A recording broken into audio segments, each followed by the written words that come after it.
Alright, we're running in 4K, so I better speed up my talking. Hey everybody, I'm Chuck. Welcome to Ross Recording Studios. Peace. Come on in. Today's just a bullshit session about, I got sick the bug for 24 hours. So that's actually 48. Just pulling out of it now. I don't know. I got this energy. It's weird. It's okay. And I was watching Nahar Soul on YouTube, and she's talking about how I wish scales and modes were explained to me as a student, and you watch this and it's like, for something simple, she's wailing, What's hard? But what I want to do is see if I can learn some of the things she's teaching on there, and vice versa. She also is a pianist, and she went and she did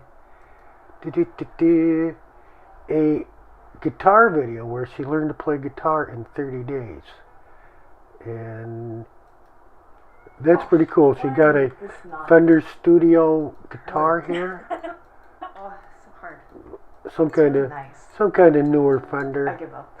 I'm not sure the model that she bought. So really cool this time for the guitar and your Fender Princeton amp, and she really doesn't talk about the amp or the guitar. And that's okay because she's trying to learn the guitar, but I would like her in a future video to I can't think of the word I'm looking for, is talk about the amplifier, the Fender Princeton, because I had one, and one of the best sounds I had was that little Fender Princeton trying to keep up with the Marshall stack and the Fender Twin and a full band, and it did.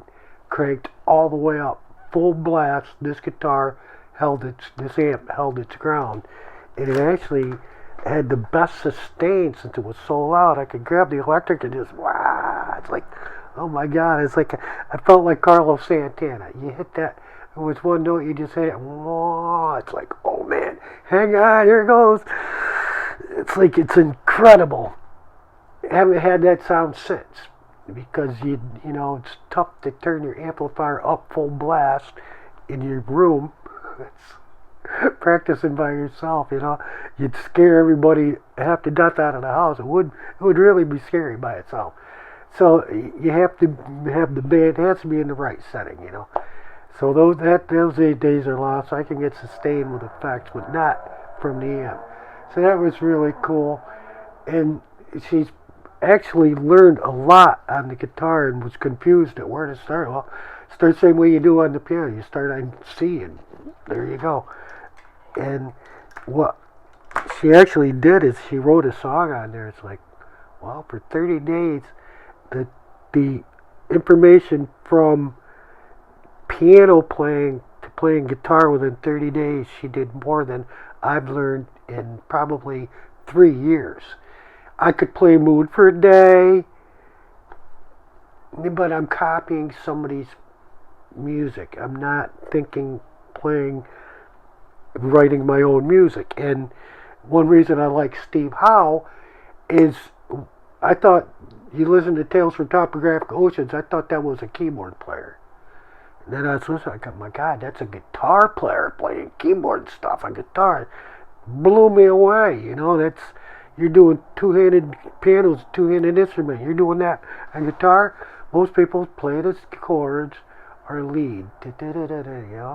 Not very many people put bass and lead together and can play block. Well, I can't say a lot of people. In rock and roll, it's not common. And Steve Howe brought that flavor of music style into rock and roll, which if Steve Howe didn't do it, I probably would not have bought or had a classical guitar or learned any classical music, because I was playing rock and roll. You want to be cool and all that. The Steve Howe album comes out. It has the Concerto in D minor by, I'll think of it in a second. And okay, if it's cool enough for Steve Howe to play classical music, then it's cool enough for me. Let me give it a shot. And it was funny because after you learn your scales, you don't know what to do with them. And I was like, wow, this is a D major. Okay, this is interesting. I know the scale. Now I just got to hear the notes, and I kind of am playing it long enough that I could Vivaldi. Vivaldi Concerto in D minor. And I didn't want to have to look that up, my God. And okay, so and he did it in a whole, as Steve Howe does, Steve Howe's great. We're not going to do the same song in the same way. If you want to hear that, go listen to the original recording. I'm going to take a song, we're going to do it Steve Howe style. And, he did it with the orchestra on a Les Paul, very slow, which is cool because I could learn it at that speed. I'll consider myself a beginning guitarist. And when I listened to the Vivaldi verse, it was like, holy shit, slow down, slow down. I think Vivaldi played a little bit faster because it's an acoustic, nylon string. You don't have the sustain like you can get out of a Les Paul. Both versions are great. I kind of probably veer towards Steve's a little bit better since I'm a Steve Howe fan. And what this other girl is talking about is going from bass player, from being a guitar player to playing bass. And I had to do that in my band. I was second fiddle. And that's the whole premise on this video. Don't be afraid to be second fiddle in the band. One, since you're not the lead guitar player standing out, being the solo performer, everybody's watching all the time, you can kind of hide in the background a little bit. Well, so being second fiddle is really great in the band because you don't have to be the main focus all the time. Hey, you want a solo here? Yeah, I'll take it. You gotta get your little spots in. So, yeah, you sneak it in there.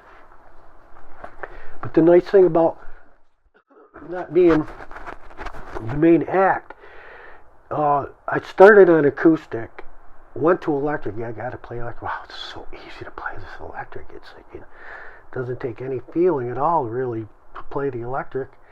And always go back to the acoustic.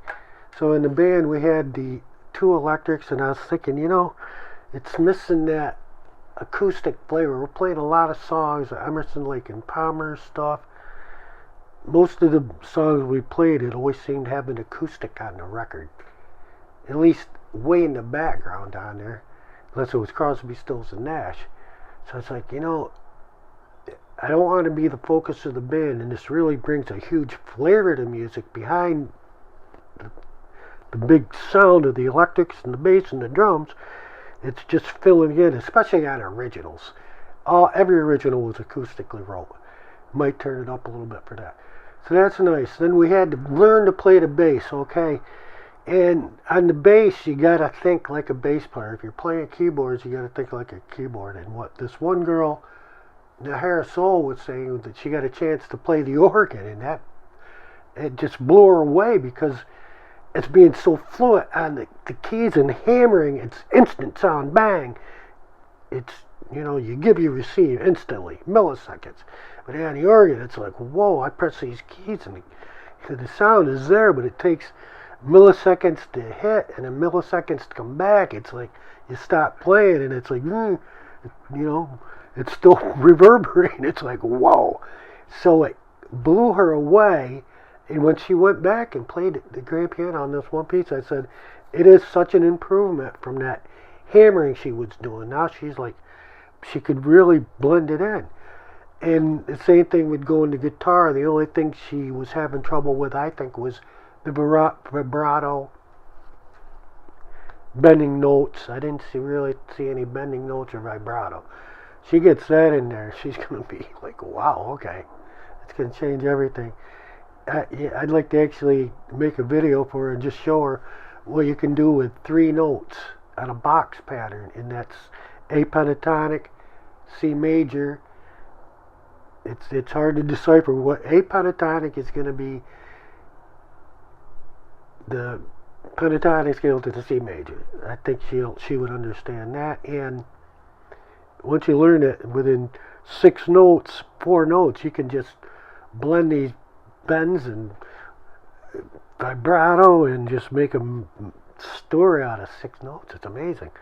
And one thing, I did okay, I think, transferring the bass because I'd listen to Yes, Chris Squire being my favorite bass player, Paul McCartney, Geddy Lee, they're all out there. And some more melodic than others. A blues bass player is going to be, got this deep finger bass. Chris Squire had the pick, which I did not know. He used his thumb exclusively with it. That's what I missed when I had my Rickenbacker, is I just picked it. And I wish we had YouTube videos so I could have learned that and then bought a set of Taurus pedals, and it would have been, a whole different theme for the band. So this girl is talking about what Steve Howe liked. Steve Howe went from Yes, and he did the Beginnings album, which is great. And all the guitars parts on it are fantastic. The vocals are like, well, Steve can't sing worth it. It sounds like a kid smoking cigarettes or something. And when he got to his bass playing, it's like, blah, blah. It's like, my God, it's the worst bass playing I've ever heard. And it's because he's playing guitar on bass. Steve could not think in a bass player's terms. Even with playing with Chris Squire for all these years, you'd think he'd look over and, soak in some of the stuff. He can play to it. There's nothing that Chris plays that Steve can't play to. Why can't Steve go that way on the bass? Listen to Esquire. That guy did it. But Steve's bass playing was terrible. Flat. Just sounded like. And this is what she says. But I think there's a really big misconception out there that if you can play guitar, then you can just switch to bass without really needing to pick anything else up. This is not true. They're not the same thing. They're not coming from the same family of instruments. This is kind of just like saying the cats are the same as dogs just because they're pets. It's not true. They're from a completely different dynasty of animals. And this is very much true also for guitars and basses. I get a lot of students that come to me after playing guitar for many years, and I see a lot of very similar patterns. And so I brought to you today 5 tips that will... So this is Neat Spiegelman on YouTube, talking about tips switching from guitar to bass. And that's another thing I wanted to touch about being second fiddle in the band, which is awesome because now I'm not limited to playing that electric. Our lead guitar player, that's all he played was electric. I don't think he owned acoustic even to sit around the house. I don't ever remember going to the house and going over and picking the acoustic up and jamming it. I really don't. So the lead focus of our band was the lead guitar player guy. I could sing, and I didn't sing that good, so I could just cover songs, and I hated when I had to sing a song I couldn't sing and forced to sing. But being second fiddle, then I went to keyboards. Why did we go to keyboards?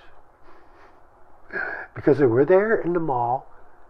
The lead guitar player thought we needed them, said I could play it, learn to play it or whatever, so he bought them for me. That's organ thing, okay.